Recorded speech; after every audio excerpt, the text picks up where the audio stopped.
Oh shoot, the stream is busted. Alright, hold on, hang tight with me for a minute. We gotta find something else. I just noticed. What does that say? This feed is currently down. Oh. I start late and I gotta go find a new stream right away? Hold on. You know what, we're just gonna hide that for now. We're gonna hide it for now, we're not gonna worry about it. We're gonna put that away. Hello, comrades, and welcome back to another episode of Under Construction. I'm your host, Ellis, otherwise known as the Admiral. This is episode God knows what. You know, one of the million episodes of this show that we have made. Kind of late indeed. I was in traffic on the way home. I was at the beach for the last couple days. It was a great time. I did WFB, work from home, but it's beach. WF, work from beach. And it was absolutely stellar. The weather was very nice. It was pretty windy, so there is that. We are starting out with not Tetris because I'm bad at it. It won't last as long as Mini Metro. That's for sure. You know, today I don't really know. I need to get a feel for what's left because if I remember right, I canceled last week's because I had another recording session on top of it. I don't love canceling this show because it's the 3 hours a week that I sit down and actually work on this. And, you know, this project is already going to last into the next century, so dragging it out is not something that I want to be doing. But sometimes other things get in the way. Sometimes you have to dispatch the ES&DT and make sure they don't run into things. Hello, Buckeye. Uh, I'm doing all right. I had a pretty solid half of the week here. We've got my little sister-in-law hanging out with us, and we spent time at the beach. I went in the water for the first time this year, which is nice because last year I didn't get to the beach at all. I'm glad I can be an inspiration, Dragon. I really am. That's one of the things that I can really hope for with this because you know, I can't hope for it ever being done, but I can hope for it to spread the love of route building to the world. Oh, that's a pixel, whatever the opposite of pixel perfect is. It's pixel bad. Oh no. Bye, Venkman Cat. I hope that I can inspire people to build routes, and not just build routes, but to build routes that have this sort of realistic eye, um, that have this world, the accuracy of the world, not necessarily detail, but accuracy. Um,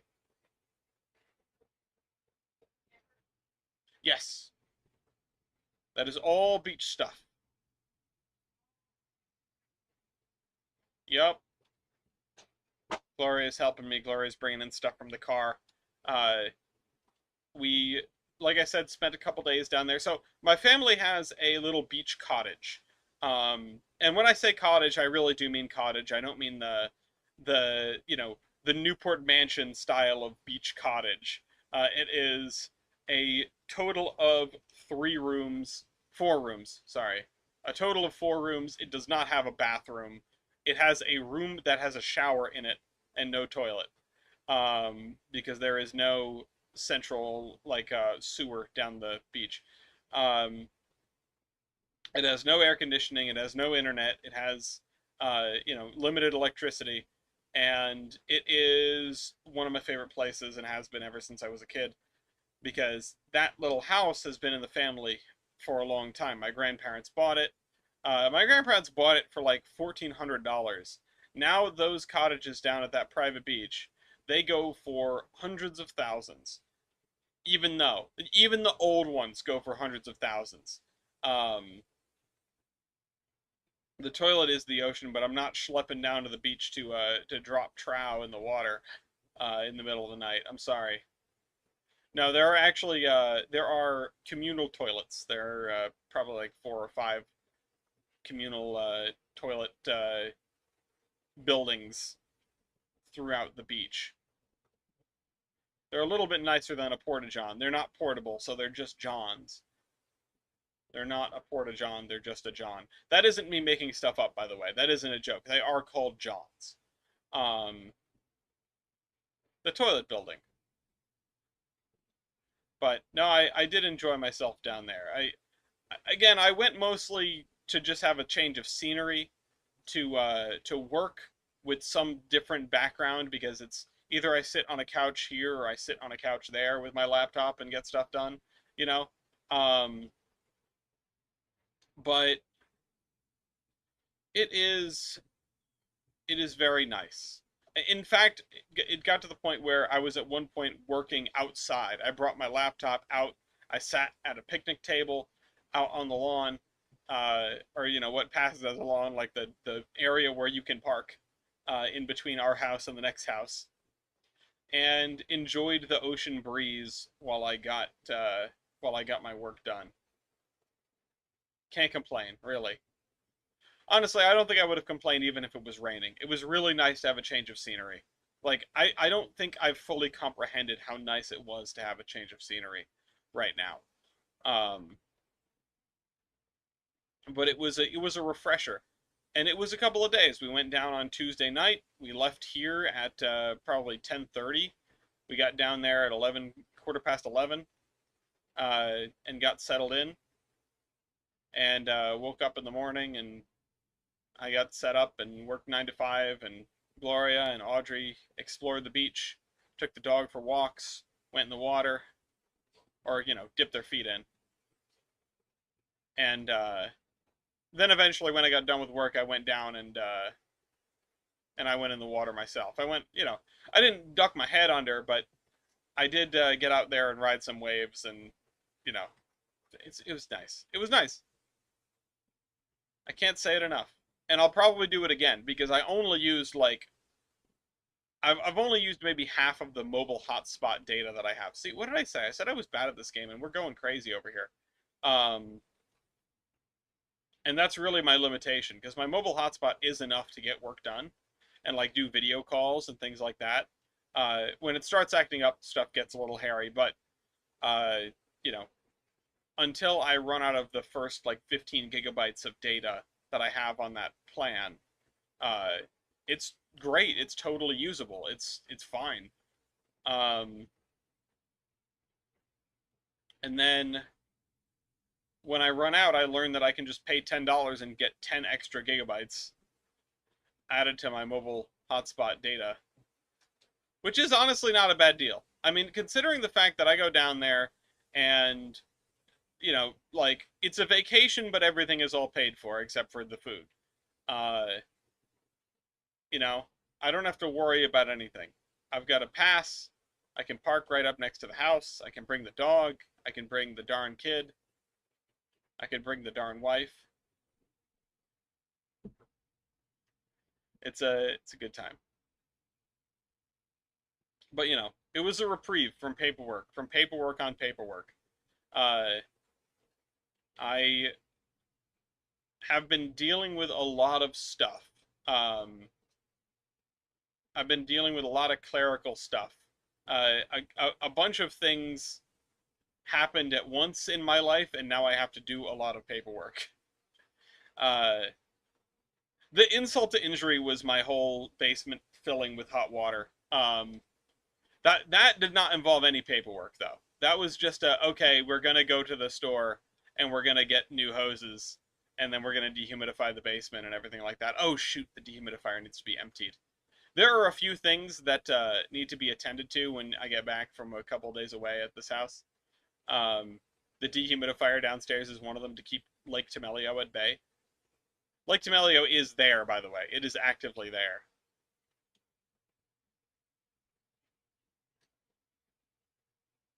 But, got to replace those hoses. Got to have a great, like, sprint through hot puddles.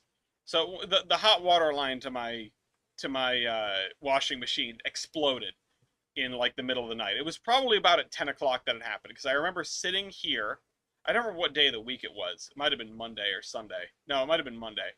Oh shoot, our game's over. Oh yeah, we're done. Um, it might have been Monday, uh, and Monday last week, not this week. And I'm sitting here, I'm sitting in this chair, which I'm right above the washing machine, and I hear like this pinging sound. I hear this pinging sound, and I'm thinking, what the heck is that? Like, what what makes that sound? Um,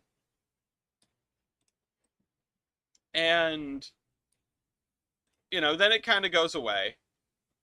And then no, I didn't see the sports ball chat. Why? What's going on in sports ball? I mean, I did see the sports ball chat, but I didn't look at it. What's going on in sports ball? I saw that Brian got a new hat. Oh, that is Brian. Hi Brian. Enjoy. I'm blaming Pat, by the way. For your hat addiction. I think it's spreading. Oh, Trainz 22 is 80% off. Nice. I got the notification that some things were on sale in my Steam library, and I looked at them all, and it's like, I can't afford to get another game right now. Not money-wise, but time-wise. 100% time-wise. I... there are a few, like, gaming time-wise conundrums that I should talk about. Um, I'll get to that. But yeah, so I hear these sounds and then they go away and I don't really think much of it. And then I'm shutting everything down at night and I'm like winding stuff down in here and I'm turning stuff off and I turn the air conditioner off and the fan off and it's quiet in here, but I can still hear a noise that I'm not familiar with. And I think, oh, it's got to be like Gloria's in the bathroom because the bathroom's on the other side of the wall there. And I'm thinking like, yeah, that's got to be it, right? It's just like Gloria's doing something in the bathroom, like it's got to be like a hair dryer or something. Um, and I'm sitting here, because I'm waiting for Gloria to be done in the bathroom so that I can go in there. And then I realize, oh, Gloria, maybe like the noise isn't going away. And I get up and I go over there, and Gloria's not in the bathroom. And I'm like, huh, that's interesting. I wonder what that noise was, but now I can't hear it because I'm over here because I'm no longer directly above the washing machine. Um, and I sort of shrug, and then I go to get to bed. Like I walk from here and I go to get to bed, and as I'm getting ready for bed, I realize that Lafayette is sitting by the back door. The dog's sitting by the back door. He's waiting for something, and I'm like, okay, do you need to go out one more time? Like, sometimes he wants to go outside just so we can like chase the groundhog around. Um, but this time he was looking at me, and I was like, you know what? It's been a few hours since you've been out. Maybe you've got to go out. Maybe you didn't poop when you could earlier, and now you feel like you have to. Like, oh, you should have gone earlier, but I didn't have to go then. You know, the conversation you have with a 5-year-old. And I was thinking, okay, whatever, I'll just let him out really quick. And so I go to go down the stairs, the short flight of stairs, 3 stairs that lead from the back hallway to the porch to let the dog out. And as I walk by the basement door, I hear water running. Like a lot of water running. And I'm like, uh-oh. Like that you don't want to hear that sound. That's a bad sound. And so I swing open the basement door and I look down the basement stairs and all I can see is steam. I see steam. It sort of looks like smoke, right? I can't tell if it's steam or smoke, and I'm immediately very frightened. I'm immediately a little panicked, to be honest. So I reach over and I hit the boiler switch, which I have a switch to turn off the boiler. It's right in front of me when I'm looking down the stairs. I hit that, and then I look downstairs again, realize it was not the boiler. There's water all over the floor. Shutting off the boiler, it might have been important, but it's not the thing that is desperately needed right now.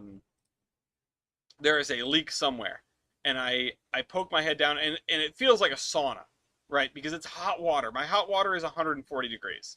I don't know what everyone has their hot water set to in their houses, but it was at 130, and then like Gloria was complaining that the water wasn't getting hot in the shower, or somebody was complaining. It might not have been Gloria. And I was like, huh, that's weird. Like, everything should be running fine. Maybe there's a problem with the hot water, like the boiler mate or something. Whatever. I'll just turn it up a little bit, and if that solves the problem, then I don't have to worry about it. And it did solve the problem.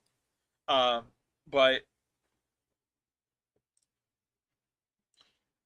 you know, that did solve the problem of that. But now there's 140-degree water all over the basement. It's filling the air with steam. It is covering the floor. And so, like, I run downstairs because I realize, okay, what's going on here?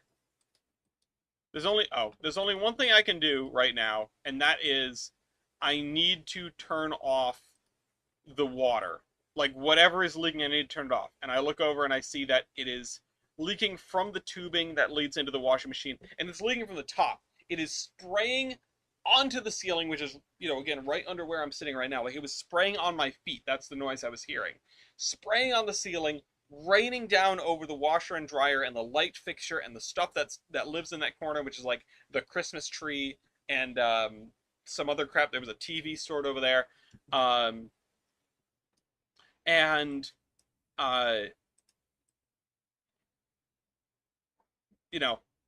I'm like, oh my god, I can immediately identify the leak. But like I said, there's hot puddles all over the basement floor, and I'm wearing socks. Like, I cannot describe how debasing it is to have to have wet socks that are hot tub temperature. Um, so I ran down the stairs. I couldn't go over to the washing machine because it was 140-degree rain over there. I couldn't hit the shut off that connects the actual like pipe network of the house to that hose.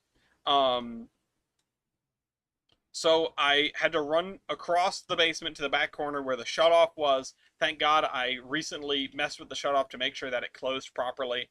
Um, and I hit the shut off for the basement, and immediately the panic was over. But now the air is filled with steam, and the ground is covered in hot water, and the dehumidifier has been running absolutely nonstop. The furnace has been running nonstop,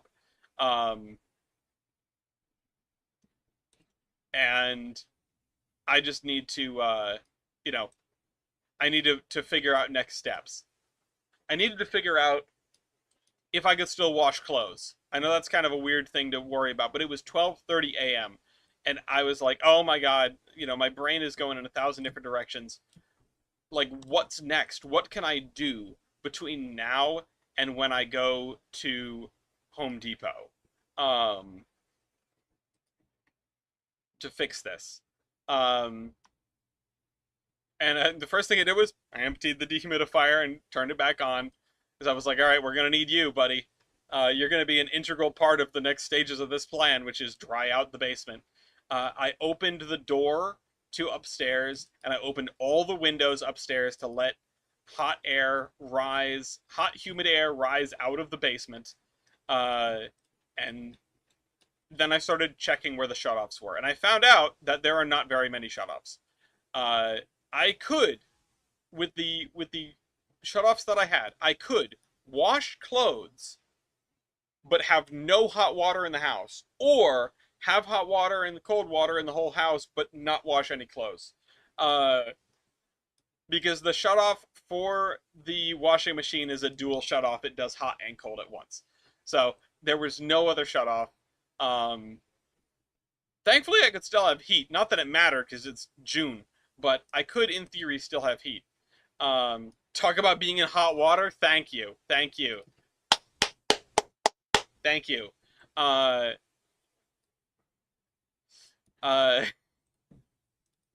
that was Monday. That was insult to injury, honestly. Because, like, I don't know. No, I haven't necessarily been super forthcoming with all the crap that's been going on in my world. Mostly because I don't want everyone to feel bad for me. But It's been pretty cruddy over here. I'm glad I'm able to laugh about that only like a couple weeks on because, oh man. Uh, oh, kitchen sink leak? Oh, kitchen sink leaks are insidious. Kitchen sink leak. I've got a persistent leak that only shows up when I'm washing dishes. And it's not coming from any of the pipes. It's coming from something in the sink, like around the sink. I've tried to replicate it. I've tried to wash dishes with the doors to the under the area to the under the sink open, like the cabinet doors open and no pants on to see if I got splashed. But no, it's only when I'm not looking. Only when I'm not looking and I finish up washing the dishes and I open the underside of the sink and there's water on the floor in the cabinets. And it's like, it's not the sink drain. It's not the sink drain. And I know it's not the sink drain because I have placed buckets under all of the pipes and they don't get wet. They don't fill with water. The water is coming from someplace that is not the pipes. It's driving me crazy.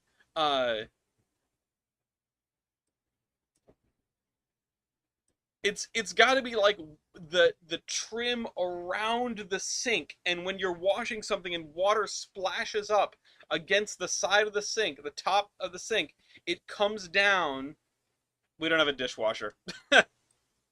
uh, it could be a crack, but I've tried to replicate it, and I can't. I was suspicious that it was a crack, and I just like, took everything out and ran the water to see if I could see where the water was coming from, and guess what? It didn't leak.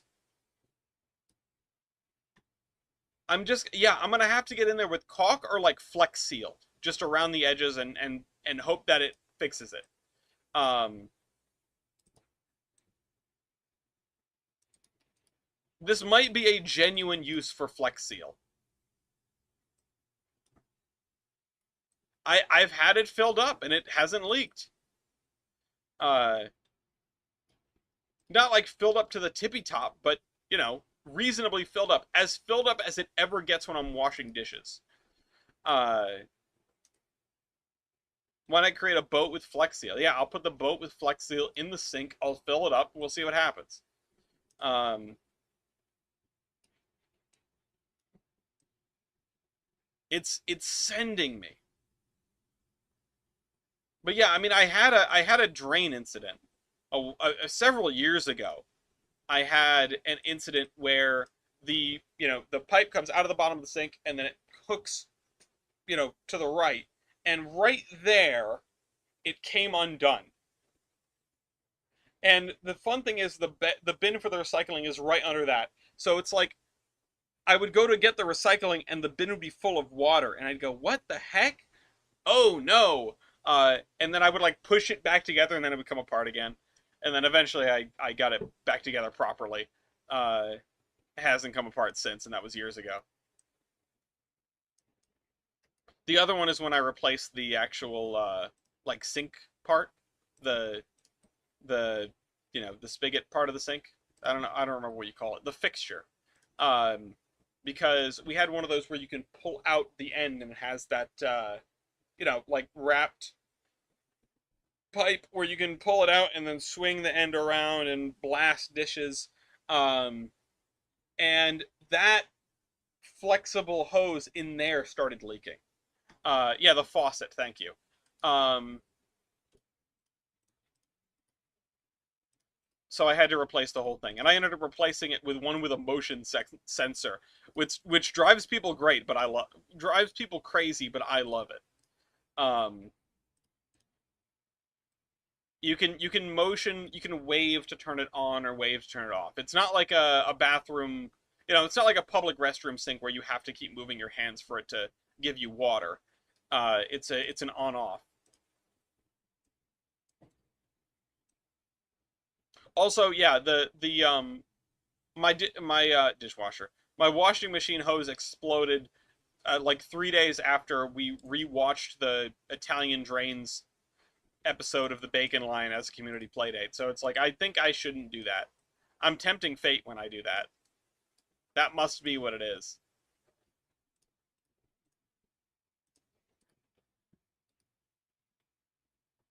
Part-time plumber.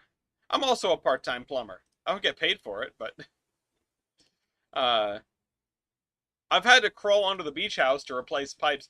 I will always regret last time I was under the beach house, I didn't have anyone take a picture of me with my feet sticking out. Like I just, like I'm the Wicked Witch of the East. You know? I think that would have been very funny, and I should have done it. I should have had somebody take a photo.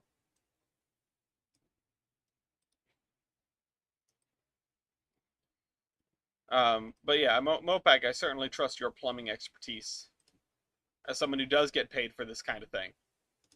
And also as a fellow homeowner.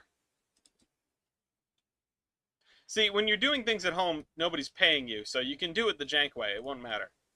There are two axioms of Frank and Frank Incorporated. They are, it's better than it was, and it's good enough for now. As long as you make improvement, and as long as it works, everything is all good.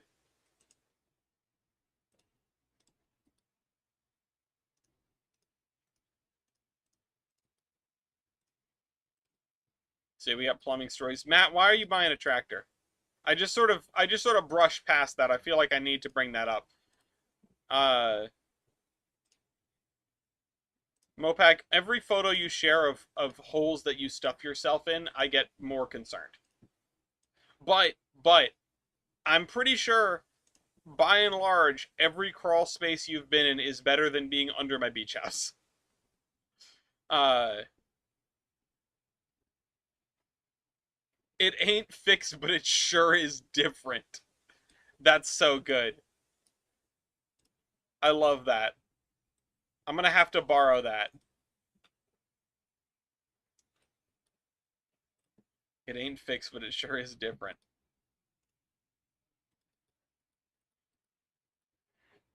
I'm trying to think of what else to seg to. I know today has been a momentous day for some people. I wish Mossy was here so we could be excited about his new truck. Spilling the beans on that for him. I know he's having new truck adventures right now. I'll be getting a car soon from my dad. One of these days I'll get it over here. It actually has air conditioning, so it's a step up for me. I've changed to commercial HVS. High velocity suck, I assume is what that means. You're installing vacuum systems in houses. I knew someone who did that. I knew someone who was who did home vacuum system installation. Is that what HVS means? Home vacuum system? Please tell me that's what it means. I'm also gonna go with high velocity suck. I'm pretty sure that's what it should mean. Home vacuum systems are really neat. I remember one of the house that my cousins lived in had a home vacuum system, a whole home vacuum. And also my middle school had a vacuum system. Oh, HVAC, so no more attics and crawl spaces. I see. Uh, my middle school had an entire building vacuum system. It was very neat. They really didn't use it because it was old and didn't work very well. But I was neighbors with the head custodian lived a few doors down from me, and I used to hang out with him like in the boiler room of the school because I thought it was really cool. I was like, "Can I go in the boiler room?" He's like, "Yeah, sure, why not?" And he showed me the vacuum system.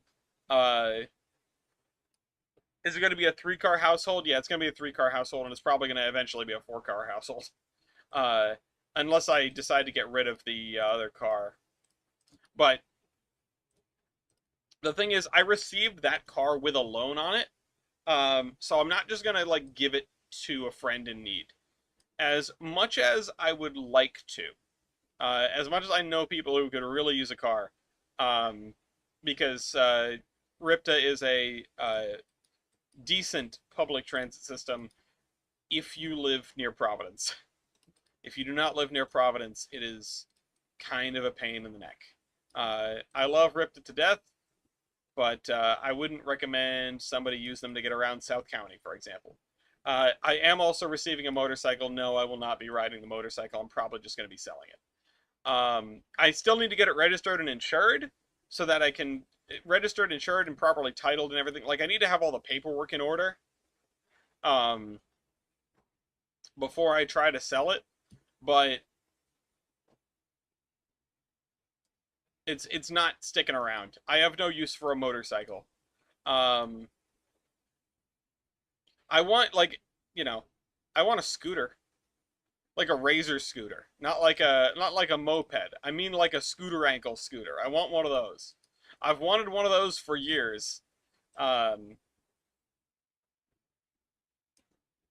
I'm finally I was trying to get in the habit of like actually using my legs and the foldable wagon that we got for the wedding and stuff like that to go to the store more often. Because I've talked about at length how having a not even just having a 30-year-old Volvo, having an internal combustion car period is a bad fit for me. Because most of my trips are to the store, less than 5 minutes away, like literally 2 blocks. Uh, and the only reason I do that is because A, I am lazy, and two, it is a uphill back to here. Um, no use for a motorcycle yet. No, I mean maybe if I was single. Uh, and at that point, the only use for the motorcycle would be to take a couple pictures for the Tinder profile, and and be like, look at this. Don't you want a man like this? Don't you want a hunk with a motorcycle and a fluffy dog? Uh, but no, I don't really have a use for a motorcycle. The Italian Motorcycle Diaries, yeah. That honestly, I should have had my dad write down his motorcycle diaries because he spent way too long figuring out what to do with that motorcycle, fixing stuff and replacing. Like at one point, he owned I think 3 motorcycles, and I'm fairly certain none of them worked. I'm pretty sure he owned 3 broken motorcycles and was trying to make one working motorcycle. Uh, Not really. I mean, the kind of thing you do when you're retired and you don't know what to do with yourself, except he was not retired. Uh, I do think he just decided, like, oh, I am going to do as much stuff as I physically can for as long as I physically can. Because, like, you know, he was tinkering with motorcycles. He was chopping wood behind his house. He got permission to go out to the power lines and just take the wood they chopped down and like drag it back to his house with a behind a little ride-on tractor. Um, uh, don't want you to drive through it. I don't know where you got that out of any of this. Uh, but it's Chronicle Amber. Yes, you do need to make a spreadsheet. On 100%, Dean. You got to make a spreadsheet. You got to make a spreadsheet right now. In fact, go make a spreadsheet about your car or about anything else. Just like car talk. Call us about if you've got questions about your car or anything else. Call in if you have railroad news or anything else. Um, you got to make a spreadsheet. Okay. This area I'm liking the look of. It's a lot of pavement, but that's kind of the point. Yeah, I'm liking the look of this. Is this an industry? Like this is not a served industry. This is a formerly served industry, isn't it? This is the track up. Honestly, though, it could be a served industry. Where should I? Probably right here, right? And then we can just put like you know, we can put box cars or something over here. This is a something feed and seed. So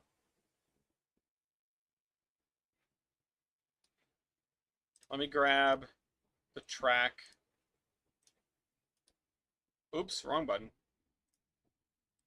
Grab the track.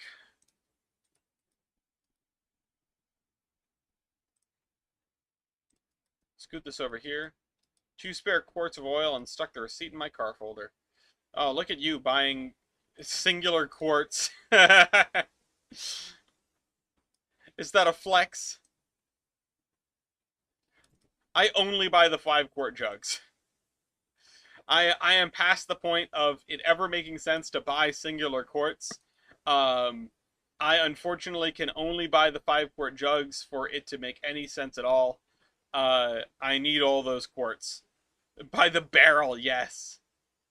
Work phone has an app with custom spreadsheet for your van stock. Nice. I don't know where my oil is coming from. I've tried to figure it out. Tony, I think, already figured it out. And I just haven't had the chance to have him fix whatever the problem is.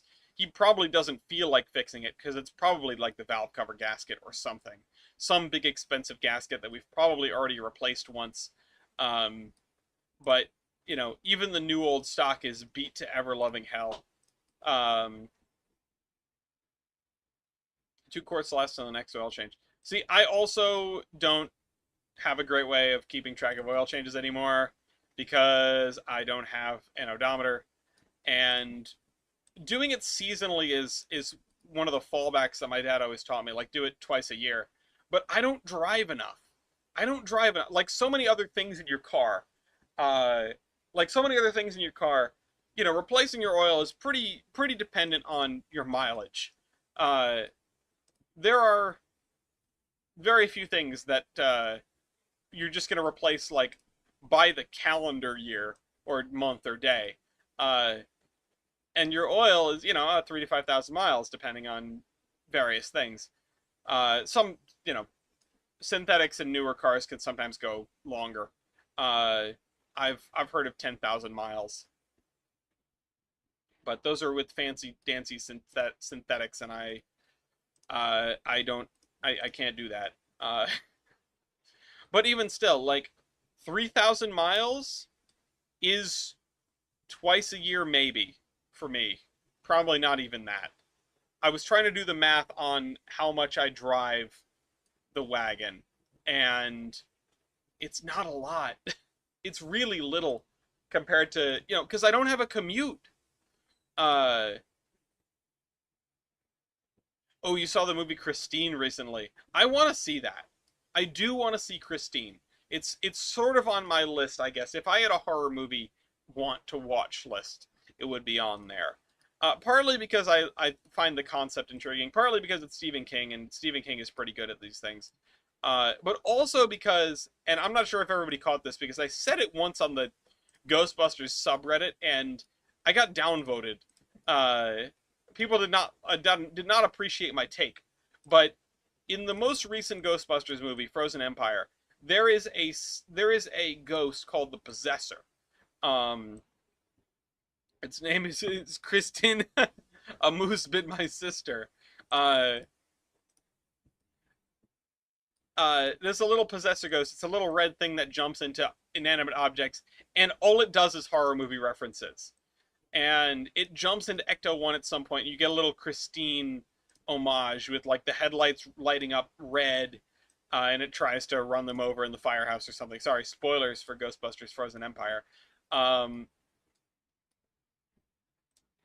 But not really spoilers. It's a fun little scene. It's the Possessor Ghost is one of my favorite Ghostbusters ghosts now.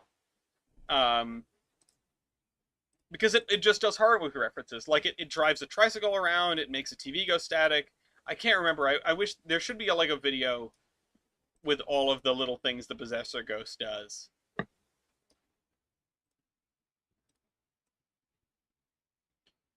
Christine, but it's Volvo, and I'll give you another one. Its name is Jens, like the dude from Mojang. A Volvo, and its name is Dinnerbone, and it's just upside down in a ditch.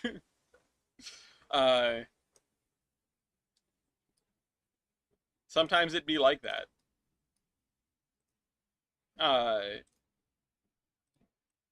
There's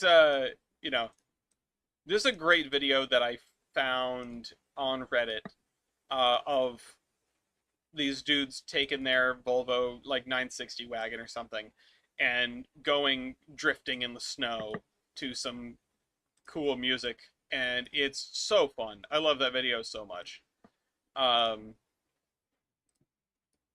Mostly just passive aggressive rather than the active aggressive. Yeah. Um,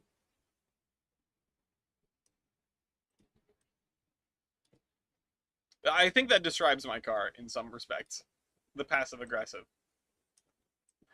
Doesn't want to start when you want it to start.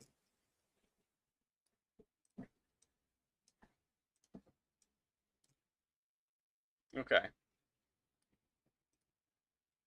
I was trying to get the car started at the beach today, sat down in the car, and I was like, okay, babe, give me a kiss for good luck before I went to start the car, and then the car didn't start, and I was like, damn, that was not lucky enough, I guess. Do these doors roll up? No. What is the point of this? What is the point of having like an indoor loading bay that you can't use? 220,000 miles on it, runs like it's brand new. Nice. Uh, that's fortunate. Some of them they run forever. You know, what's one of my favorite things is bathtub theory, right? Like most of the stuff that's gonna break is gonna break right away. Like stuff that breaks from manufacturing defects is gonna happen pretty quickly. Um, and then if you don't have failures from manufacturing defects and you treat your whatever it is, automobile, appliance, etc., with like a reasonable amount of care, then you're gonna expect it to last until it's expected to last. I mean, every component has a sort of not an expiration date, but sort of an expected lifetime. Um, and you know, when it runs out, it runs out. But you know, if you keep everything in good repair, it might make it. It should make it to the expected lifetime, and it may well make it past the expected lifetime. I mean, you know, we're talking pickup trucks, not Mars rovers, so it's not like hey, this thing has lasted 7 times the amount of, you know, the mission expected time. Like how long has Curiosity been on Mars? How long has Curiosity been on Mars? It has been on Mars for 5,070 days, 13 years. 13, almost 14 years. And I think the expected mission was like a few months. Because that's what they expect. They front load all the stuff that they really want to get done. Let's see, mission. Goals and objectives. I'm trying to see if there is a like an expected time here, but usually they'll trot it out when it's they'll trot it out when it's uh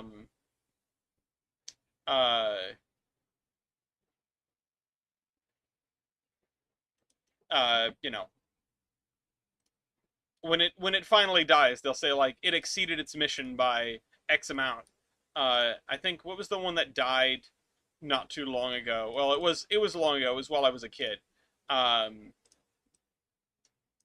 uh, Not perseverance, opportunity or spirit, one of those two.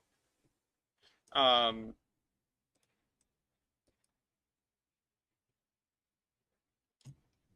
wow, this is something you can build in Fallout 4. Look at this. Where's Mason? Uh, Me with my camp pieces. Okay.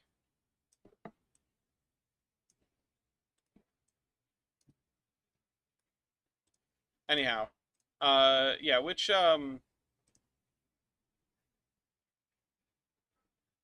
oh, there's a little wooden shack here. We got a lot of abandoned slash derelict stuff. Which is funny because this thing is like, I mean, the roof is still intact. This could very well be an active place. I mean, the window's busted, but that's fine. Um,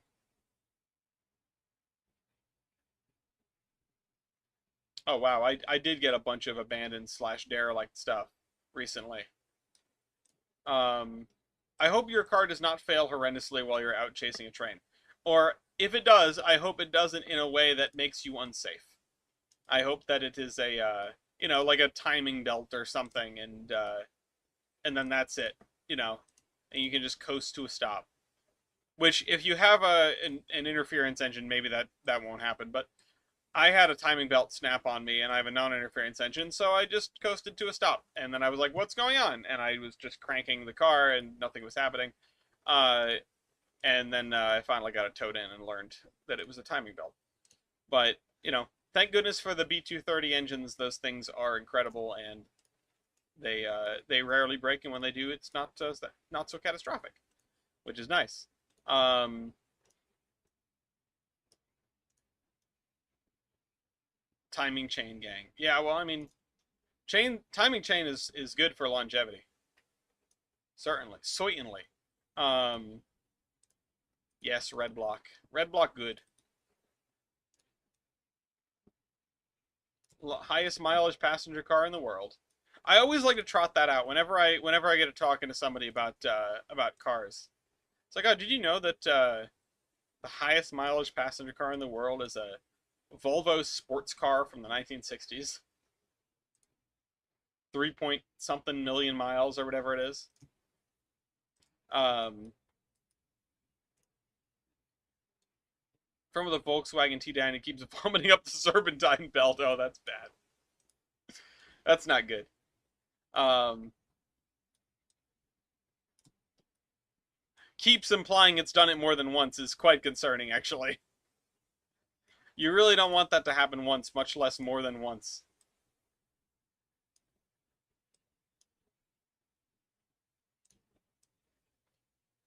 Okay, let's put this over here.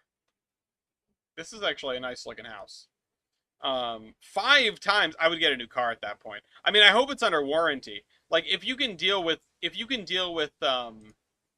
it happening 5 times, as long as they're in a month. Yeah, okay. I really hope it's under warranty. Did they eventually find a timing belt that it liked, or did your friend get a new car?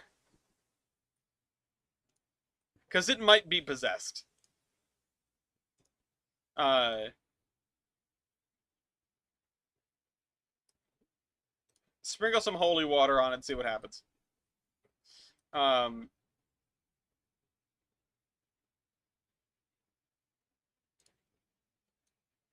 no way, just like Christine, exactly. It all comes back.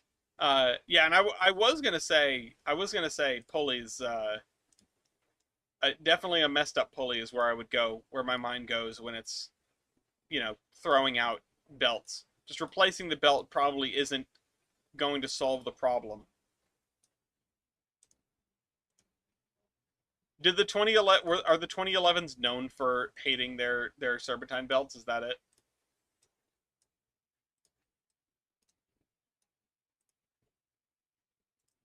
I wouldn't know.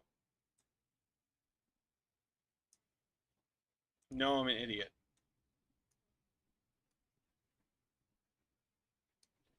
No, what? Is that not 15 years ago?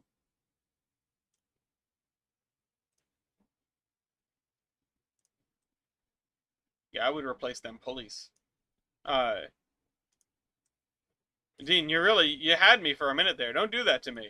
I'm old. 15 years ago is a long time. 2011 was when I'm pretty sure when I started the YouTube channel. I'm pretty sure. Somebody go back and find my oldest video. It might have been from 2011. Because 2011, I'm pretty sure it's when I bought this computer, actually.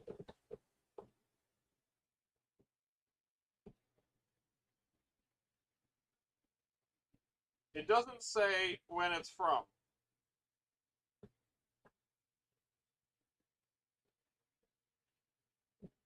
I have like product numbers and barcodes over there on the side of the tower, but it doesn't say like when it's from.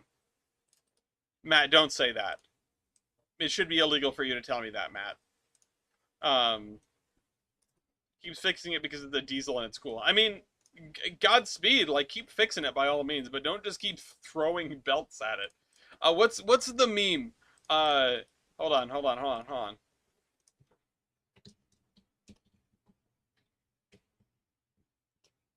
Uh, my friend told me his TDI keeps eating a serpentine belt, so I asked him how many serpentine belts he got, and he said he just goes to the shelter and gets. He goes to AutoZone and gets a new serpentine belt afterwards. So I said it sounds like he's just feeding serpentine belts to his car, and then you know, and then the police started crying.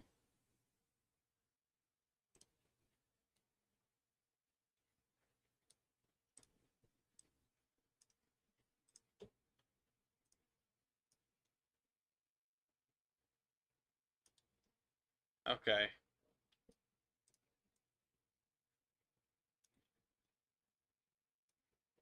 Oh, that's hovering. That's really hovering. Can we bring that down a little bit? Bring it down a couple notches. Okay. Um,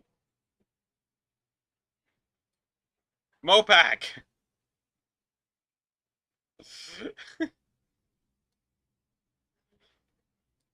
I was 7. I was 6.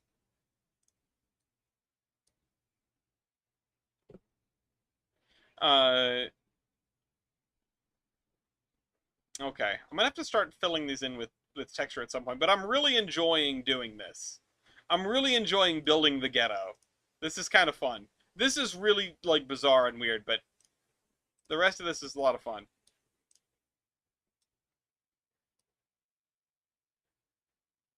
I love you, but as our friend group dad, it's our job to make you feel old. Yeah, yeah, but don't. Don't do that. Started watching Zombie Train at 8. Oh my god. The thing that sends me, Mopac, the thing that sends me the most is that, like, you are 1 year older than Matt, and uh, you're a married homeowner. Now, I need to not think about that too hard, because if Matt was a married homeowner, I think I would be, picking out a plot in the cemetery. Um,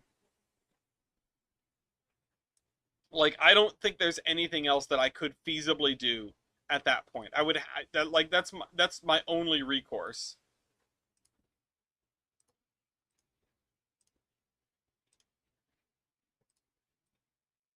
It's the only thing I can do.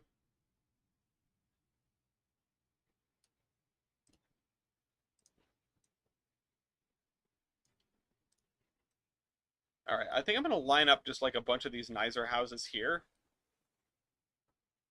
I'm gonna be 30 in a few months. I can't imagine owning the house. Yeah, I only own a house because I got very lucky. Really, I mean, I would have been in apartment renting hell just like most of my generation, uh, if it weren't for my aunt. Uh, you know, my aunt being with somebody who lives in Virginia. Excuse me. I'm too deep in a situationship and not monetarily responsible enough to have a house. No, but you have the spirit of a homeowner, certainly. The fix-it spirit. The handyman, the tool time spirit. Which, oh, I've got to show Gloria tool time. Or fool time. It's got to happen. Um, I need water. I need water very bad. Um,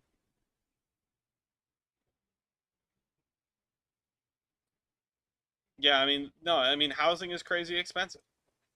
Housing is. I won't get on the soapbox about it, but the rent is too damn high, so to speak, and also not so to speak. Uh, it is a miserable time to need a roof over your head, and I I I wish I personally could house everyone. Uh, yeah, I mean, you could always move out to, like, the grapes. You could always move out to the middle of nowhere wherever Mopac lives, and uh, you know, and then you can buy a house. but you need to be willing to climb under said house and other houses in order to like have a living out there, I assume. Um,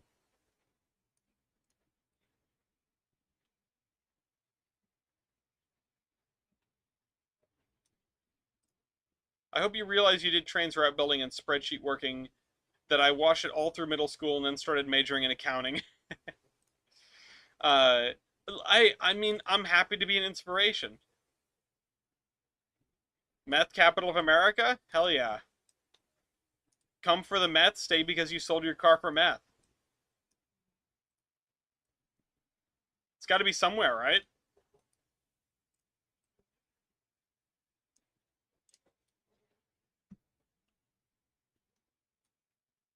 I can't even like pretend.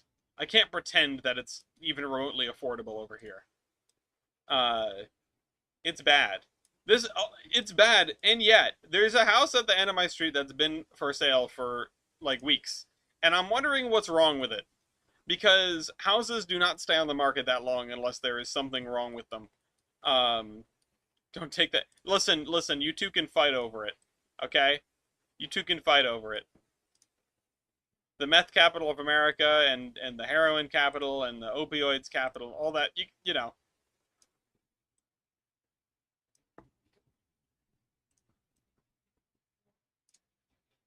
the dating market.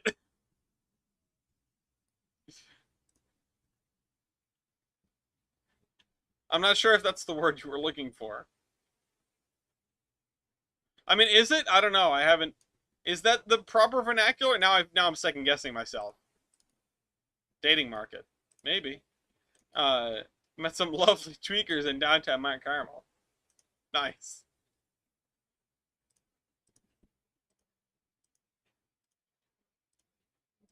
Hello, I'd like to purchase one date, please. The dating pool, the date. Yeah, I don't know. I can't come up with anything better. I feel like dating market is not great. I feel like it sets the wrong kind of expectations, you know?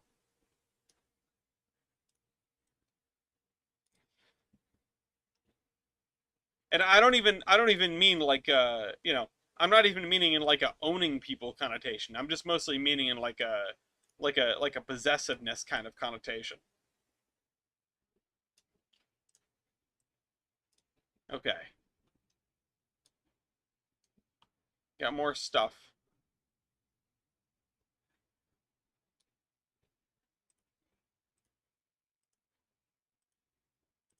You know, I just part of the reason I'm hesitating is, you know, I feel like it might put one in the wrong mindset.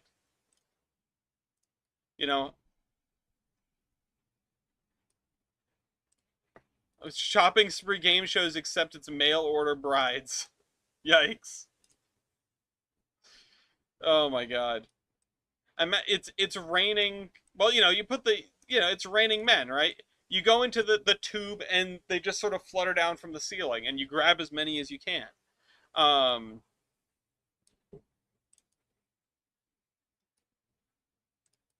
Dean, you need to hit the club.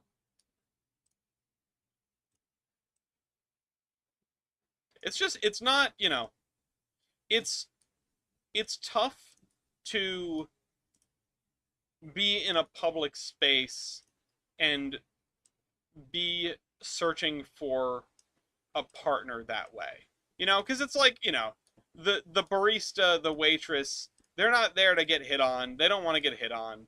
Um, you know, in a situation, yeah, I'd probably still shoot my shot, but it's like that's not ideal. That's not what you came here for, right? Uh,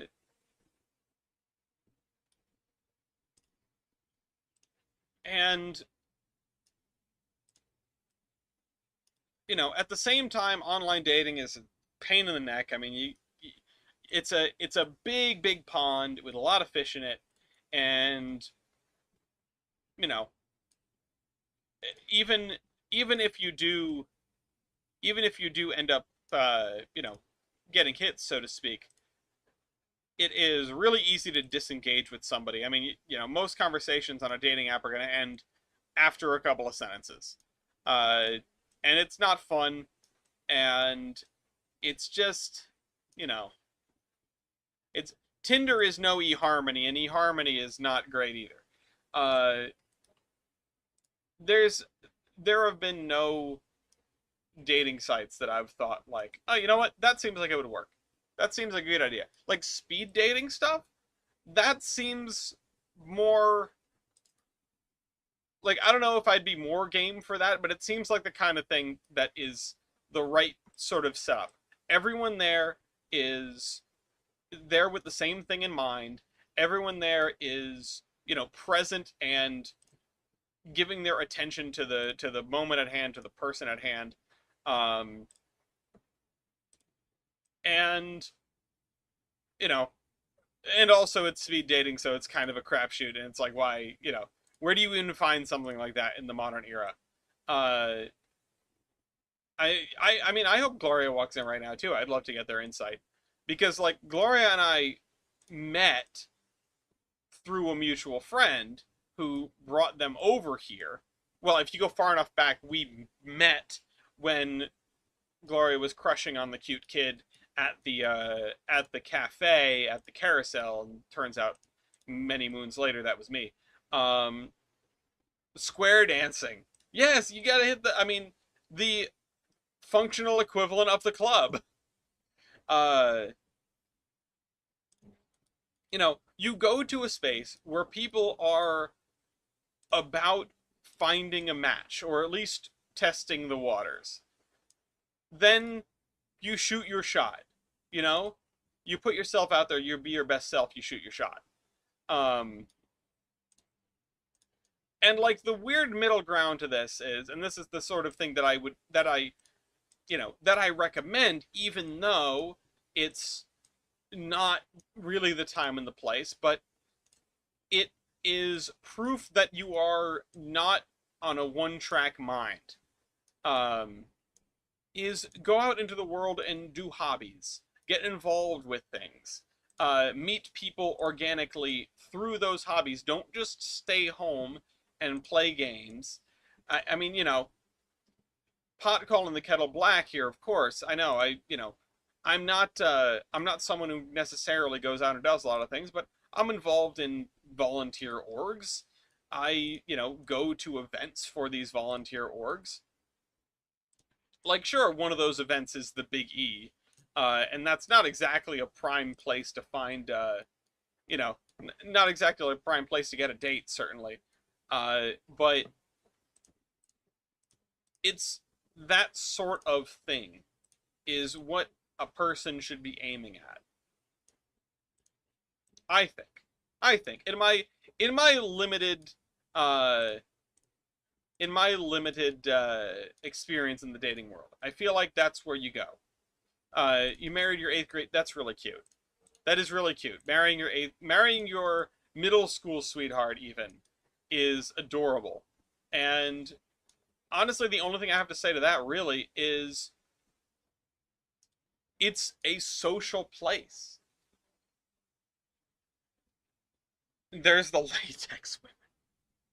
I knew somebody was going to bring that up. Yeah, how many times an hour do you think she gets some, creepy old guy's phone number? Or, creepy old guy's phone number, or like adolescent who hasn't learned about deodorant yet. Um, I would hate to be a single girl at the Big E. That's for sure. Um, I'm gonna put a dog leg in this.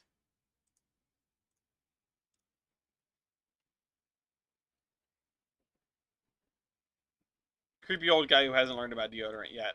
Yeah, you know, there's always the center of the Venn diagram. Hi, Mason. Uh, Mason, I was trying to summon you because I found a Fallout 4 creation.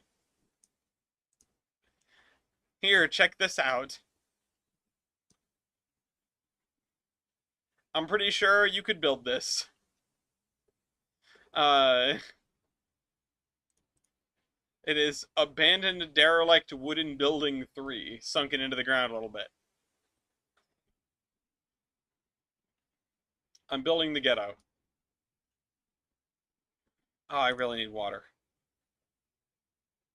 Stolen, yes, stolen right from Far Harbor. Uh, you want to know? Here's so I'm gonna go back to the beach for a second. I was talking about the beach and saying like, there aren't bathrooms in the houses because there isn't like a central uh sewer system at the beach. I have like I'm usually somebody who can wait quite a long while in between trips to the bathroom. I don't tend to have a problem with that. I have never been more acutely aware of how much I had to pee at all times than when I was not in a building with a bathroom. Like, I think it must have been something about being down the beach and knowing that if I had to use the restroom, I had to go for a walk. Uh, that just made me hyper aware of that. Um, Me who has never tried dating, listening to all this, it's just the I hate to be super cliche. The ocean is further away than the bathroom, uh, than the actual bathroom. Also, Dean, you try casually walking into the ocean multiple times a day. Just, I would love to watch you try. I don't know how often you go to the ocean, but it's an endeavor at times. Uh, I would love to. You should come by and go and swim in the ocean. Uh, I do that all the time. I bet, Mason. Mason's secretly Aquaman. Mason has the Aqua Boy perk over their car batteries. Bravo. Um, I love all this sass from people who do not live near the ocean. Yeah, and I bet the waves on the Mississippi River are a little bit smaller.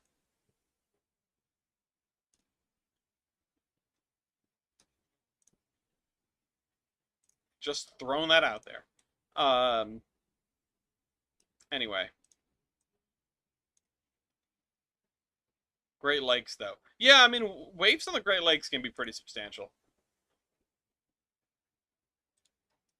There is the added complication of it being salt water at the beach though.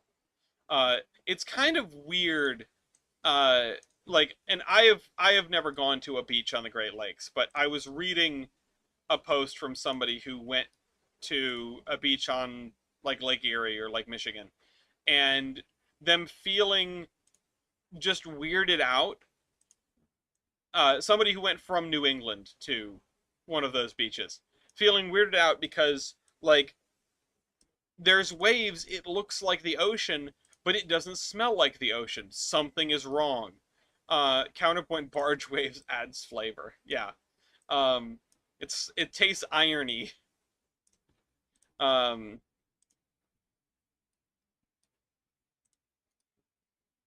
it's sort of the uncanny valley of like your brain is screaming something is wrong, something is wrong. Uh, why does it look like the ocean, but it doesn't, and sound like the ocean, but it doesn't taste or smell like the ocean? Uh,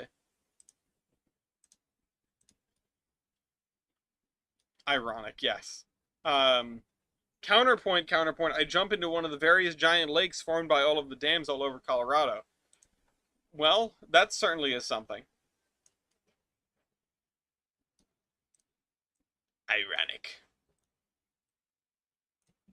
Oh, I got to drop the dark side as a pathway to abilities many consider to be unnatural line, just in a casual thing.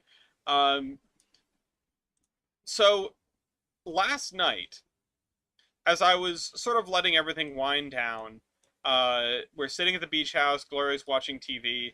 We're in the second row from the beach, so you can hear the waves crashing all night, which can be both soothing and anxiety inducing. Um, it always, like, until you're used to it, it sort of feels like, oh my God, they're about, like, the waves are about to come through the front door any second now, and it feels like that all of the time. When we were down there the first time, when we um brought Lafayette down the first time, he was anxious.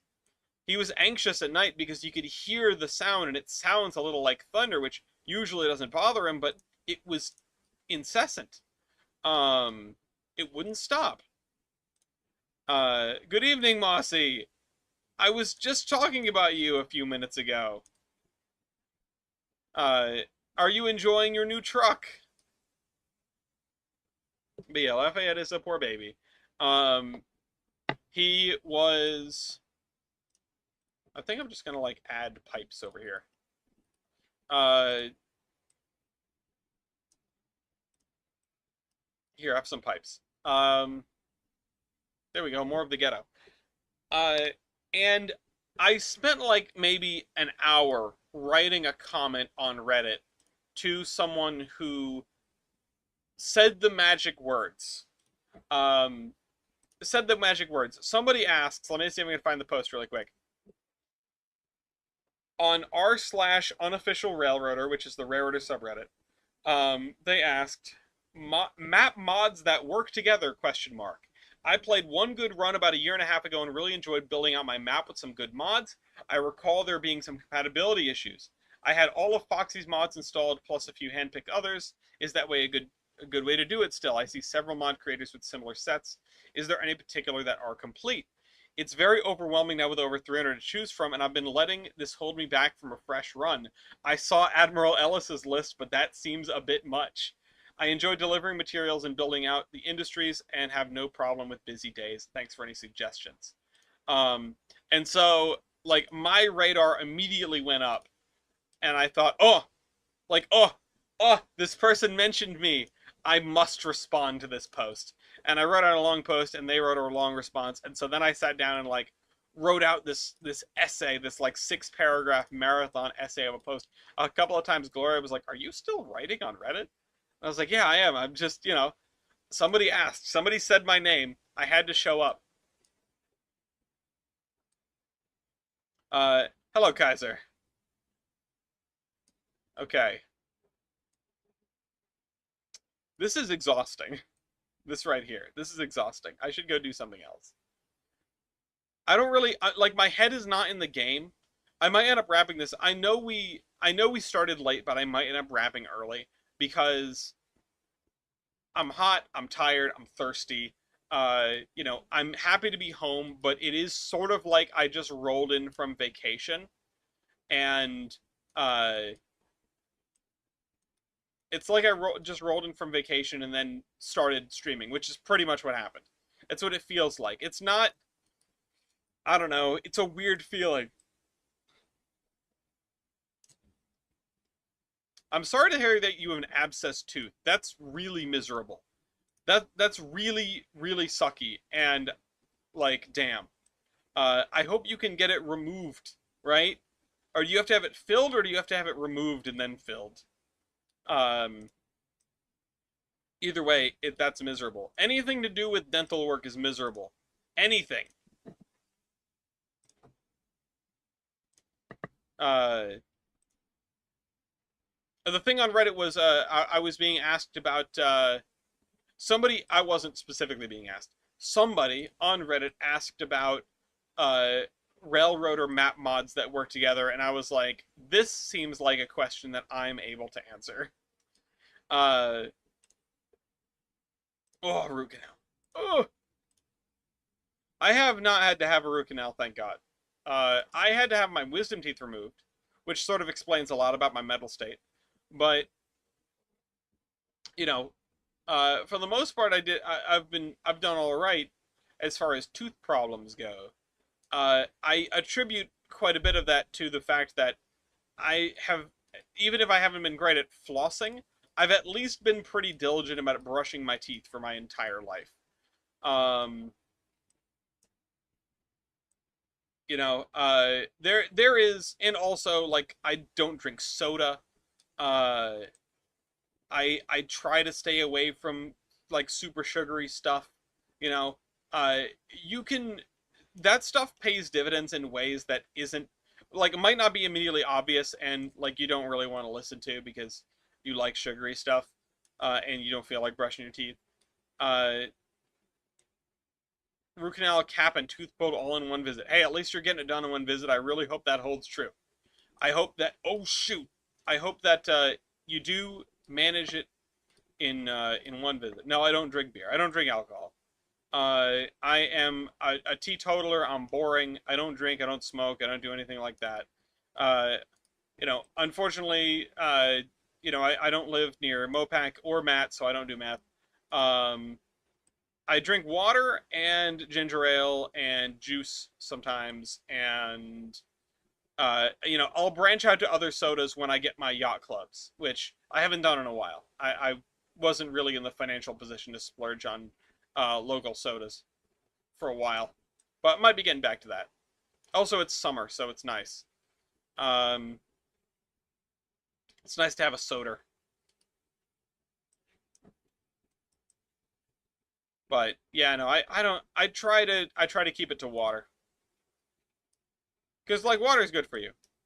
Um,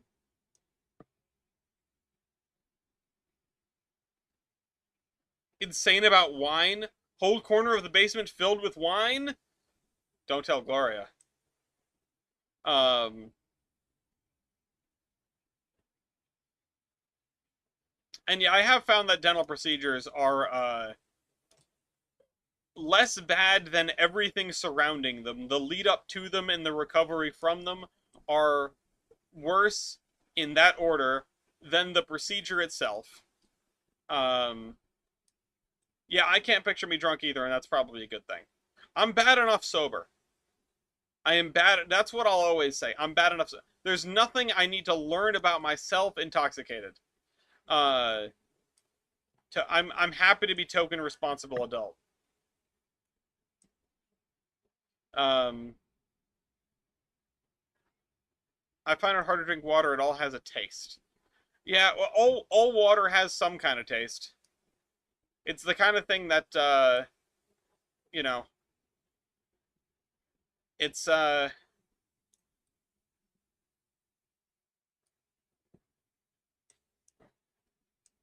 would imagine that the water in your area, in whatever form it may take, bottled or whatever, is going to be an acquired taste because there's there's nothing to direct your taste buds. And this goes for everybody. I mean, the water here tastes different than the water in Maine, tastes different than the water down the beach, tastes different than the water at a restaurant, tastes different than the water at a different restaurant.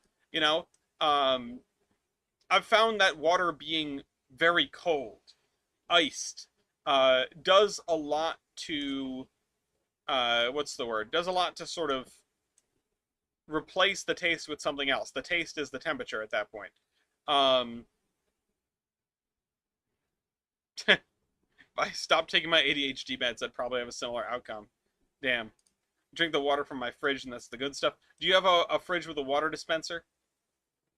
I'm probably gonna have to replace my fridge soon, and I've tossed around the idea of getting one with a water dispenser. For me, it's just another thing to break. I'm perfectly happy with a Brita pitcher. Being drunk once and it upset my stomach. I know a lot of people who have reactions to alcohol of one kind or another. I know people who are allergic to different kinds of wine.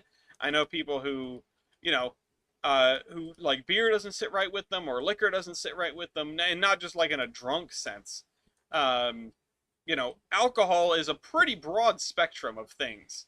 Uh, if you want to drink alcohol, then you might have to poke around to find something that's good for you that you actually enjoy. But at the same time, it's like I personally don't find appeal in intoxication. So like, if I wanted to drink that stuff, I might as well just drink, you know, like a what's the word? Non-alcoholic beer. I don't have any interest in it, but if I was going to, I would find something that's non-alcoholic that scratches the itch. Favorite water ever was from a spring pump. Was spring pumped from a rusty hand pump. Sometimes pump water hits different. Um, pump water in the sticks hits different, and it's, a lot of it is to do with mineral content and things like that. And I actually recently got a report from Providence about the mineral content of the city's water, and like all the different things that they test for, and yada yada yada. It's like the bottom line is that everything's okay. But drinking a tall beer for me. Are you sure it's not for you in your truck? Um, Jacking some sweet tea to mix into a grog. Nice. Anything called grog is fun. Uh, well water is pretty solid. We've got well water at the beach. I don't usually drink it out of the tap there. You can get it elsewhere. They have filtration systems by the Johns, but sometimes pump water hits like the pipe in Fallout 76. Yes, pipe is life. Um,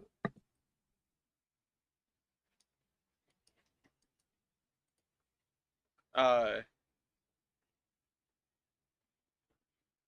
Lame square opinion. Knowingly letting potential substance abuse into my life isn't very smart.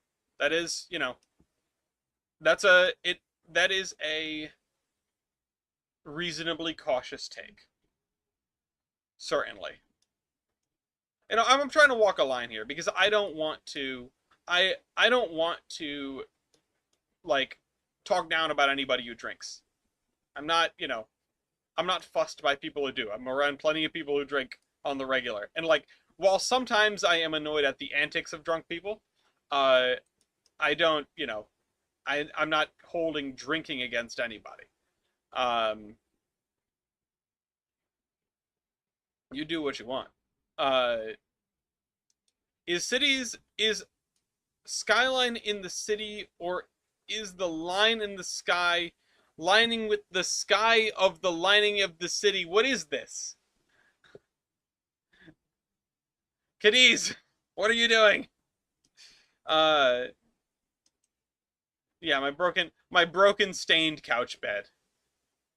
Wine and cranberry juice and chaos. Uh, Alcohol is in your blood. That's where the alcohol is supposed to be. All the bleeding was internal. It's fine. That's where the blood is supposed to be. Uh,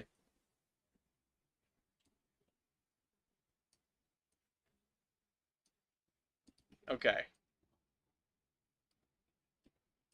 Parts of my family were never mind. We're not going to talk about any connections between my family and alcohol slash organized crime. Um,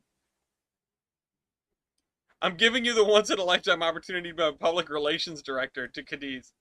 That's great. Uh, White Lightning is peak Kachow. I'm gonna have to do this up with something, whether that be terrain scatter or hand-picked selection of splines. This swamp is gonna need some attention.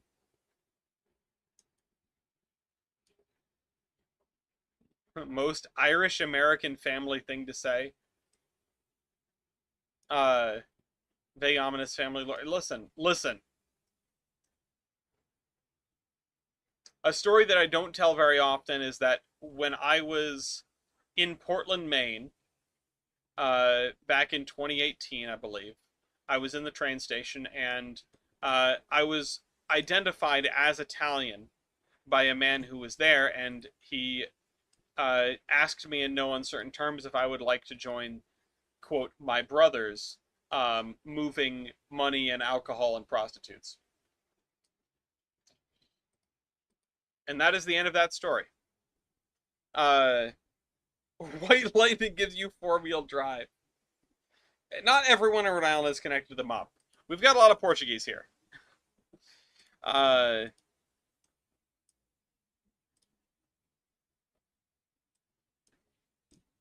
I want to see if I can make Like some little I. Oh no, that's too much. Um, yeah, no, the Portuguese weren't big on on organized crime like that. So, they're here for different reasons. They're here to hang out. They're here to be chill. I like the. Also, there was a Portuguese flag flying down the beach, which my traffic team did a World Cup bracket, and we determined that Portugal's going to win the whole thing. So I didn't even get to talk about the Scots and everything. Everyone that's here, or everyone that was here from the from Scotland and what other group was here? I think the shoot, I can't remember. The Scots were making big names for themselves, but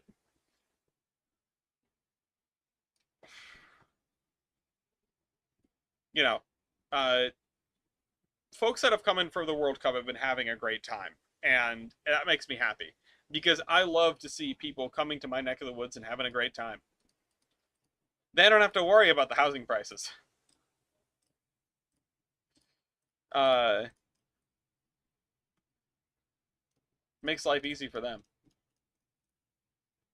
Oh yeah, like I was saying, I I feel like I'm a bad example for a lot of things. I hope that no one sort of looks at. It's not like I'm exactly rich and famous, right? But I hope that nobody looks at like the fact that I have a house and a wife and whatever at at the age that I am and think like, damn, I'm not doing good because I'll be the first person to tell you how lucky I am. The job that I have, I fell over backwards into because another person noticed the job posting and told me about it. The house that I have, I fell over backwards into because my aunt was leaving the state and nobody was going to be left inhabiting it. Uh, you know, my wife was introduced to me by a friend of a friend, and I didn't finish that story. Like we did, we were introduced that way, but we did then meet on Tinder. Uh, One Irish guy talking about the Scots Drain Boston Dry. Yeah, well, if certain things happen, if certain things happen, we will have uh, the next game of the World Cup that happens here, I believe, is going to be Scotland versus Germany. And if we have the Scots and the Germans in Boston at the same time, they might drink the harbor dry. Beckman, what are you doing?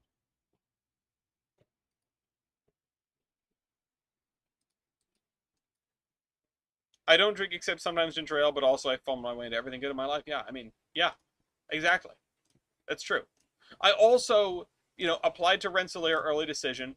I had never taken a single AP course. I had never taken an honors course that that I was willingly enrolled in, and so that made two honors courses that I got shanghaied into, um, and I got into RPI with no backup school, with no plan, with no advanced prep uh, courses or anything like that. Like, you know, connections and conscience are more important than education. I mean, I did go and get an education. Uh, I would probably attribute my getting into RPI to a couple of extracurricular programs and the robotics and pre-engineering program at my high school, which is a little bit exceptional.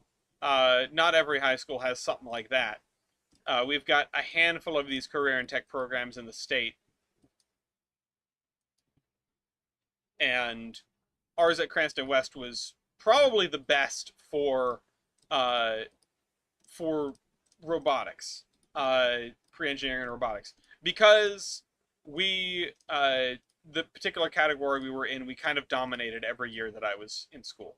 Part of that was me. I mean, I took home gold twice. I went to nationals in Kansas City, uh, and I took home fourth and then fifth those two times. What's the lore of the lake? This is actually it's just a swamp. It's just in like an inland swamp. that they filled in part of to build a subdivision.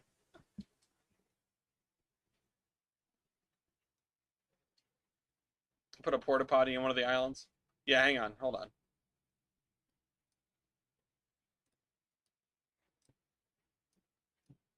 Um, Went to community college to fill time before I worked on the railroad. Yeah, I mean, just like if you don't know where you're like accruing debt is not good. I'm not going to say like, oh yeah, go into higher education without a plan, and get a bunch of debt and then have to pay it off because like I just barely finished paying off my student loans, and let me tell you, it was not because I worked long enough to pay them off. It's because someone died, and I I can't recommend going into um, higher education without a plan. But if you can do community college for cheap or free, because I know some states offer free community college, ours does for 2 years. Um, like it, you can't go wrong with learning stuff. Learning stuff without accruing debt, good. Always be learning stuff. We all always have tons to learn. This is where I'm going to get philosophical. Uh, we will never run out of things to learn. There is more information in the world than we could possibly consume in our lifetimes. You have a thing in your pocket or on your desk or whatever. Maybe you're watching it. Maybe you're watching this stream on the thing that contains all of the knowledge that humanity has ever acquired and thought to put in one place. Uh, like, always be learning. Go down those Wikipedia rabbit holes. They're good for you. Uh, that's all I have to say about that. Really. What is this? What is this? Oh, it's the track. uh, Spy, what is this drawing?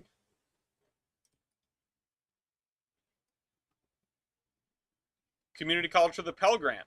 Hey, wait a minute. Uh, Pell Grant. Pell Grant. Wikipedia. Who Pell Grant? Who do Pell Grant? Um, da da da da. Ah, yes. Originally known as the Basic Educational Opportunity Grant, it was renamed in 1980 in honor of U.S. Senator Claiborne Pell. Okay, I wasn't sure if it was the same Pell. It is. Claiborne Pell was a Rhode Island senator, and our longest bridge is named after him. Why track in the lake? That is a terrain track. I have an associate's degree that helps me, but I don't really use it. Yeah, it's better to have and not need. If you're worried about being overqualified for a job, you can always leave it off your resume. But like, you know, oops, there's a switch. It the thing about higher ed and the thing about engineering school in particular, there's two things here. The thing about higher ed is it usually, even if you just go to community college, but especially if you go to a college that's a little bit further afield, it gives you the chance to see things you wouldn't have seen otherwise. Meet people you wouldn't have met otherwise. Broaden your horizons, right? Yeah, it's also fun. Yeah, no, it's shut up, Kaiser. How long is the longest bridge in your state? I bet mine's bigger, all right?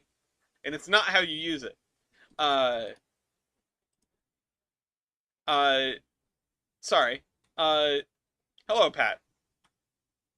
You know, uh, Community college is a great way to broaden your horizons, or and higher ed in general. It is, it can be eye opening, in one way or another. It's very nice. Uh, Frankly, if we lived in a post scarcity world, if we live in a Star Trek style utopia, uh, you you know the thing to do would just be in school all of the time, constantly learning things, and then applying them over the summer, and then coming back to learn something new. Um, it's, do I need to turn my sensitivity up? Is that what's going to help me? Yeah. Um, it is, it's good. It's good to do school. It's good to learn things. It's good to flex your brain muscles. It's good to, you know, hang around people and work as a team in a non-adversarial situation. In a place where you aren't vying for the boss's attention or whatever. Not to say that every workplace is like that. But there's no competition in school except for what you make of it. There's no zero sum game there. Everyone can get an A. Stream Luxury was got the job on my first interview ever. Nice. Uh, you're the youngest person ever. Um, yeah, okay, time to use the terrain track as the terrain track. But the other thing that doing education does, the other thing that going to college does, especially if it's something like engineering school, uh, is it it tests you, and I do mean that when I say that. It tests you.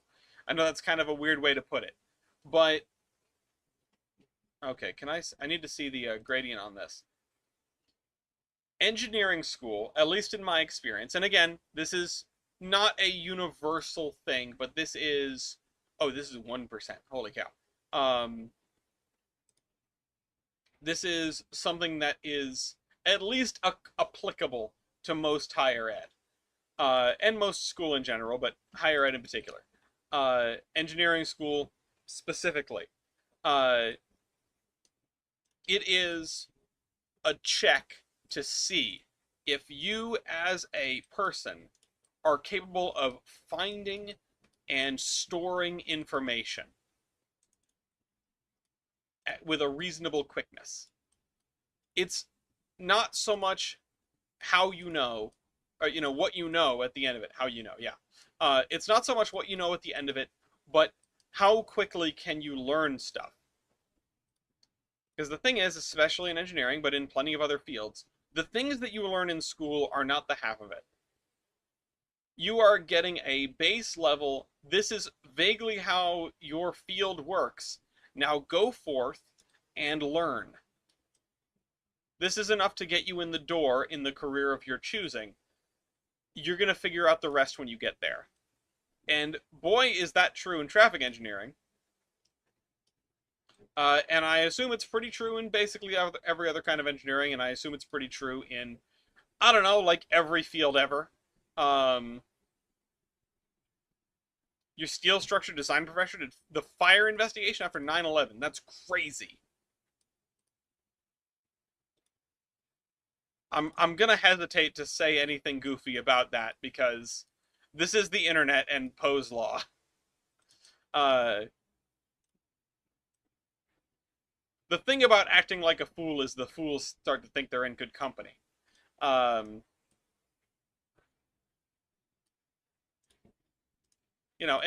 really, like, traffic engineering in general is relatively niche. Of the 200 civil engineers that I graduated with, 2 of us were traffic. Like 990 were structural. It's, hi pup. Structural absolutely dominates the field. People that do civil work are largely sort of descendant of structural. People that do environmental stuff envy stuff, which is really neat, and I could never like. I'm too stupid to be an environmental engineer. Hydrology is way above my pay grade. Really, really cool. Cool to like play with the software and do the simulations and learn about fluid detention and stuff like that. I am too dumb for that. I can't do it. I barely made it through those classes, and I wouldn't have if I didn't have cool friends. But again, made some really great friends. Even if I haven't maintained those friendships, being in class with somebody who is studying to be an environmental engineer,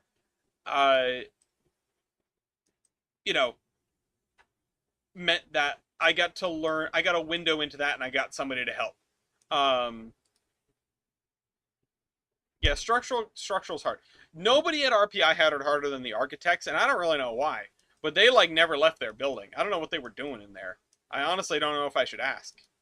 It might be like cult rituals or something. Um, Come out trade school, come in, and they think they know the job, and they very much do not. Yeah, it's there's so much to learn. There's so much to learn. Like there's so much to learn in a field, in a professional field, that you're gonna get a little bit in training, and then most of it on the job. And there's so much to learn in the world that you're gonna get a little bit of it in your life, and the rest of it you're never gonna know. Like that's a little bit what's the word? That's a little bit too close to an existential crisis for me. Like, oh my god, I'll never know all of the things. But know what you can do. Cat's freaking out. Cat's got zoomies. Uh, yeah, Mason says the architects are doing cult rituals. I believe you. Package engineering. I don't know anyone who did package engineering. That sounds cool. Or it's either really cool stuff with cardboard boxes or really cool stuff for your Tinder profile. To come back around to that. Oh, and there's a subreddit that I'm not going to say out loud here. Uh, Fart hopping called structural black magic. Plumbing doesn't seem too bad, and electrical is the devil's work. Uh, yeah, hold on. Are you sure plumbing doesn't seem too bad, Dean? I'd like to put a big asterisk on the plumbing.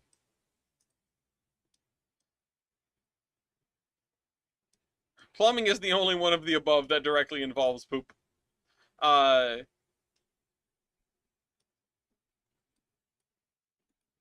Mechatronics at Clown. Mechatronics was my favorite effing class in freshman year of high school. I had a mechatronics class and we built robots and we did stuff with Lego and it was fantastic. Um, Structures make sense if you know calc, yeah. Uh, the rest of it makes sense if you know engineering dynamics. And engineering dynamics is one of those things that, God, I struggled with.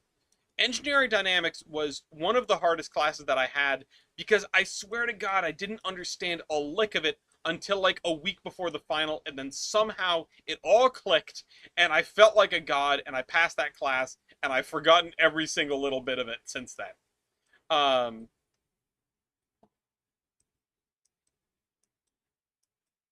the architects are huffing farts provided by the plumbers. That's why their cracks are always out. Um,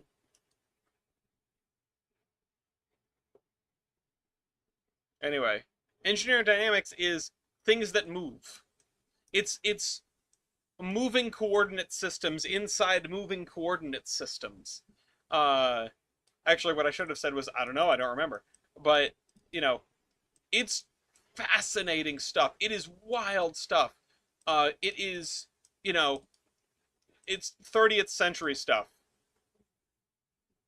Um, it's dynamics and mechanics. Uh,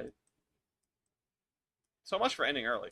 Uh, I never took or heard of half of these classes. I just got all these my class and then really, really struggled in Spanish. Yeah, that's okay. I don't know Spanish either. It's fine. Um, yeah, well, thankfully, engineering is very much a stay in your lane kind of profession. Uh, it is, you're a civil engineer, you know civil stuff. You're a traffic engineer, you know traffic stuff. Like, I can't design a bridge. I went through all those classes and I did truss calcs, and if you put down a truss in front of me and said, like, do the math, figure out the load paths and stuff like that, I could probably fumble my way through it, but I'm not going to be any good at it. There are bridge guys on my team for that, or, in my company or whatever. Even, everything is fractal. Everything breaks down into something smaller. And so much of it, I mean, if TJ was here, I'm sure they could talk about the different software that gets used for film. Uh, you know, it is the kind of thing you learn one software in school, because the same thing goes for computer-aided drafting software. You learn one software in school, you get into the working world, and then you learn the one that you need. or ones, plural.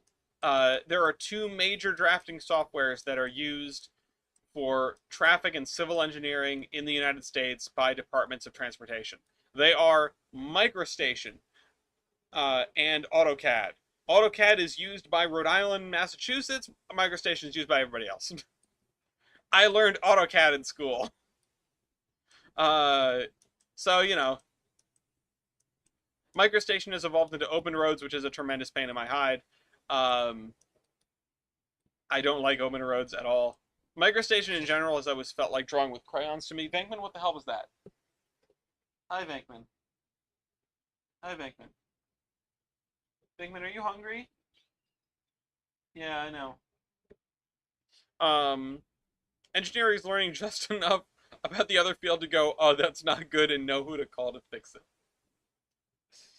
Yeah, yeah, very true.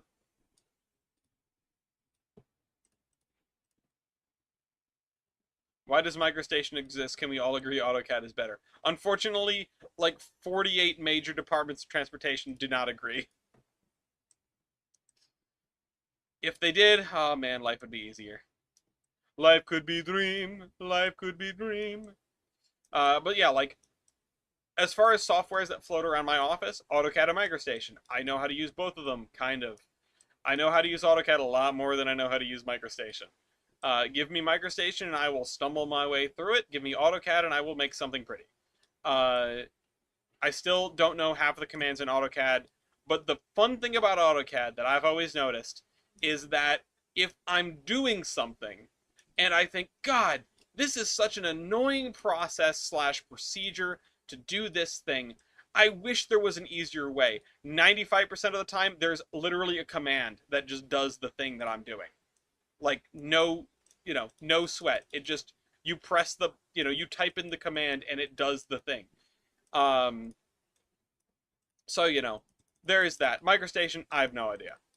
Um, MicroStation, I really need, like, I really need the DOT to be set up properly in order for me to make use of it.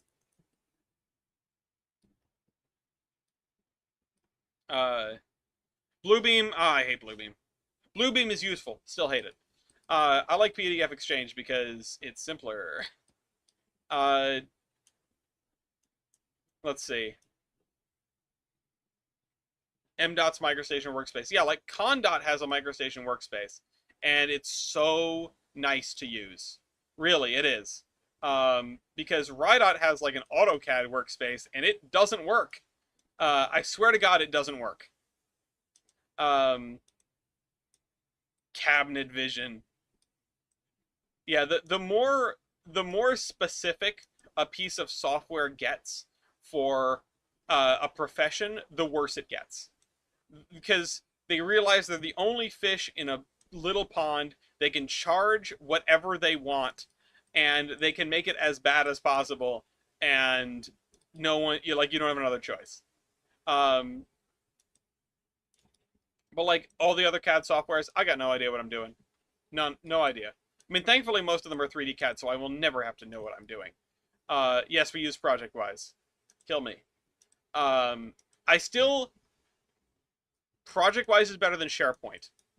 I say that because I've spent more time with ProjectWise. I get less annoyed with it. SharePoint drives me up a wall. OneDrive sucks. I mean, it doesn't, like, it's a useful piece of technology, but it's so obtuse. It's so obtuse. ProjectWise is fine. It's slow, but it usually works.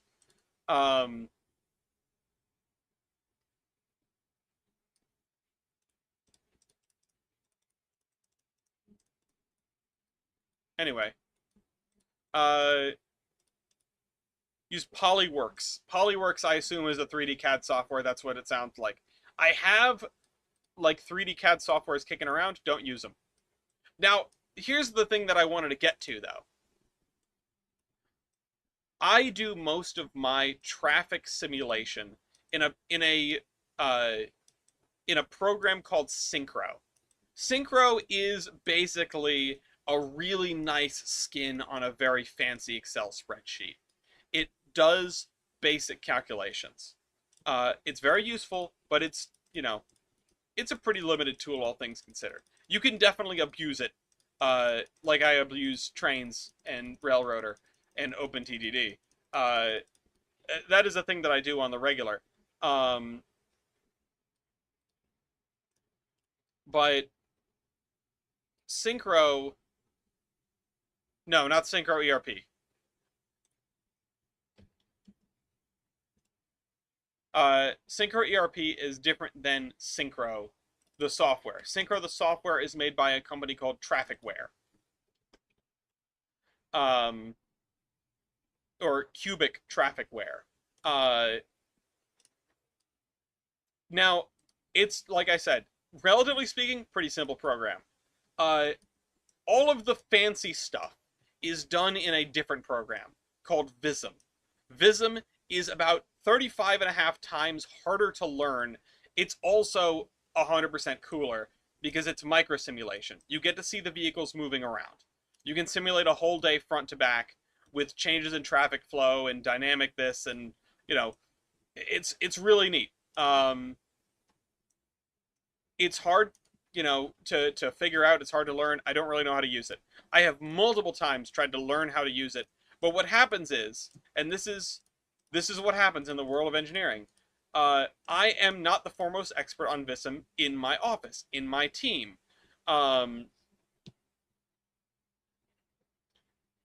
So I learn how to do really basic stuff in Vism. The projects come around. They go, we need someone that can do Vism for this project. And I put my hand up, but either I don't know everything I need, or there is someone who can do it much more efficiently because they actually know what they're doing. If you want a detour plan made to write out specifications, I can make you that in less than a day. I can make it in a few hours.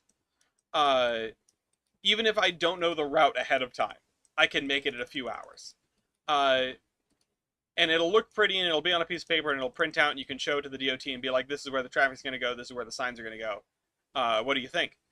And the DOT really likes my detour plans. We've received sets back with no comments, with praise, as a matter of fact. One of my proudest moments in my career is my boss saying, hey, the guys at the DOT really liked your diagrams, and going like, oh my god, I thought they were going to hate it and tell me to redo it in a better way. But, if you need that, I'm your guy. Otherwise, if you need Synchro done, I can do that. If you need someone to do Vism, call someone else. Call someone else, because I will burn the project budget learning how to do the most basic crap.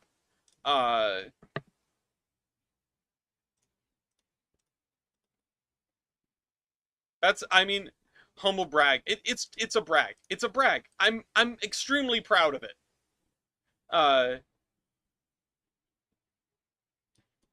I'm extremely proud of it. You never get stuff back from the DOT with no comments. Honestly, to this day, I'm not convinced they looked at them. I'm not convinced they really looked at them. I think they still use them, so whatever. But when we got them back and I didn't see comments, I was like, so when are we getting the traffic comments? My boss is like, we got them. I said, there's no comments on my detour sheets. He went, oh. Well, how about that? I'm bad with comments. I write snarky responses. I don't intend them to be snarky. I don't intend them to be snarky. It's just I'm very straightforward, and I'm not, I don't tend to think twice about what I write down in the comment response forums, and then I get a note from my supervisor like, hey, can you word this like a little nicer? It's like, what do you mean? Oh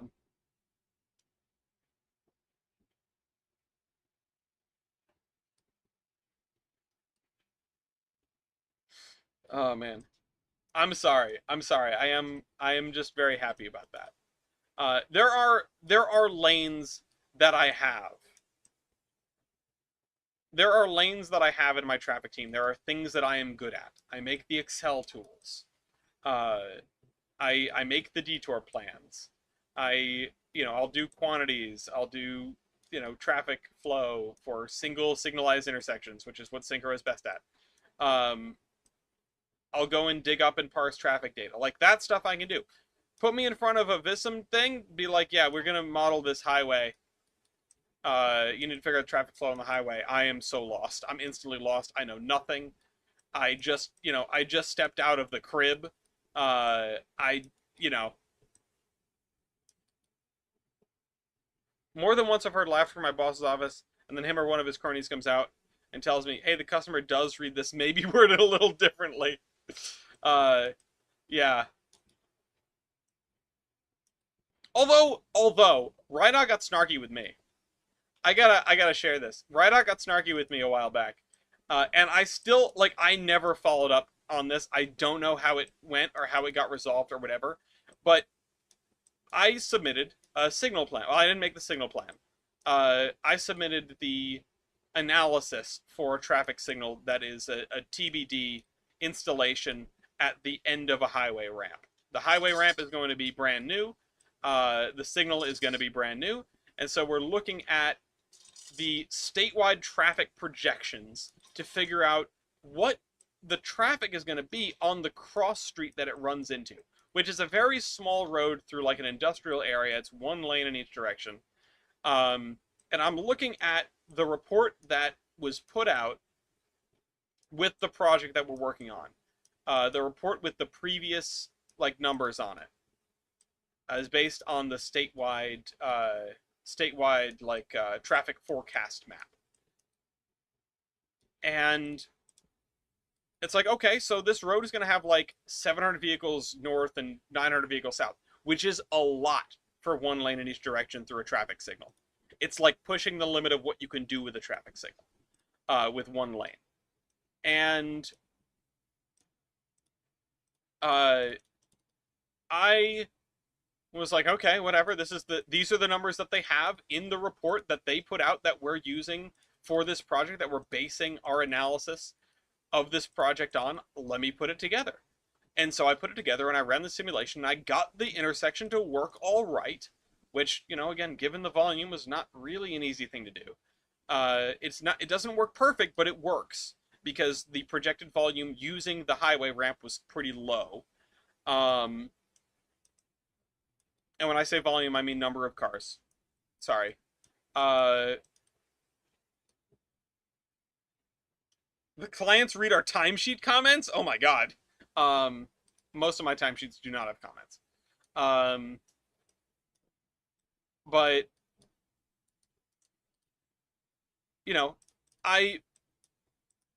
I digitally staple my my analysis of this intersection to to the signal plan that my coworker made, that we helped, we collaborative effort, but it was mostly not me. I had to contribute because I need to work on the yellow and all red times. But anyhow, the deliverable, the thing goes out to the client, Rydot, and we get back a note on the volumes, on the traffic volumes, on my simulation. Where did these numbers come from? Are they the engineer's fancy?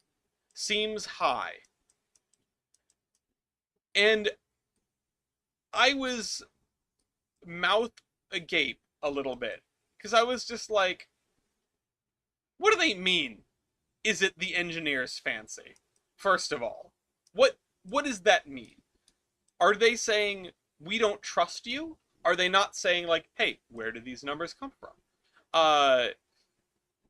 And I'm sitting there like, hold on. Where did these numbers come from? Let me check. Let me go. And like, I went back into the report to double check that my stuff was right. Importantly, go back into the report that they sent us using volumes from their traffic projections. And the numbers are the same. I didn't mess up when I grabbed them. They are the correct numbers. And so I was just like, how do I write back? They're not the engineer's fancy. They're your fancy. You made these numbers up, not me. I'm using your numbers that you gave us for this project. We didn't have time or budget to come up with traffic projections for this. This is the goddamn Washington Bridge. This is the fastest fast track of projects in the state because the governor wants it done like before next Tuesday so it looks good on his resume for the next election. Uh you know, they're like, we didn't make this up. We didn't have the opportunity to make this up. Thank you.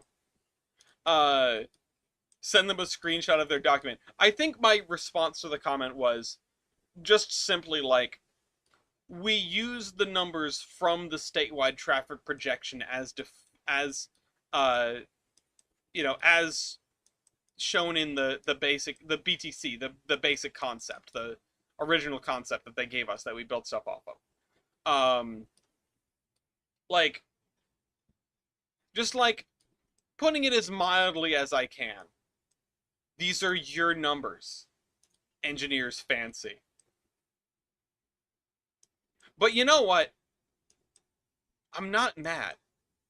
I'm really like, and I might sound a little peeved, but I am so much more entertained because it means that somebody out there who's reviewing these documents, excuse me, somebody out there who's reviewing these documents has a sense of humor. And I really appreciate that. I appreciate that. I'm the person who sends around copies of my spreadsheet that is, sorry, my AutoCAD document that is full of all different METCD signs, which Mason, by the way, if you ever need it. I'm sure you already have all of them because you're the kind of person who, like me, would have a thing of all the signs to begin with. But if you ever need a sign, I have them. I have a lot of METCD signs. And also, Mossy, not that you would ever need them, but, you know, I've got them. We're coworkers now. I'll extend the offer. I'm the person who sends around a copy of that sign sheet. And there is a hidden layer in there. There's a hidden layer in there where if you turn it on, it shows you a couple of joke signs, including one that says, if I remember right, left lane must right left. Or something like that. There's also the emoji on the Discord server, the no you. That was made in CAD.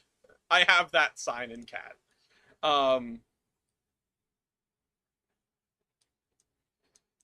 I have another, like, I have a variation on a yield sign. I can't remember what it is. I need to go look. It's been a while since I've looked at them. My joke signs. Gonna have to use those signs for W. Yeah, right lane must right left. Left lane, yeah, exactly, yeah. Intersections in Boston. They are useful for Boston. If I had my laptop in here, I would pull them up. I still want to send stuff. Oh, God. Send stuff like that to your sign shop. Yeah, no, that might be a little bit much. You might get a little, like, just a minor amount of trouble for messing with the sign shop. But you know the sign shop will just print it. I mean, it's not their job to question what the sign is.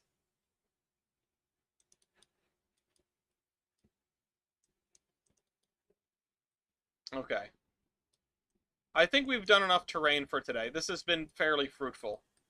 We're getting some natural looking terrain up this way using plateauing and height bumping, which is nice. So anyway, get a left lane must right left. I'm gonna have to pull up my thing. I'll see if I can post something in the Tolbrynd Peninsula thread, but I don't have a way to get a screenshot from my work laptop onto here. I'll go pull it up though.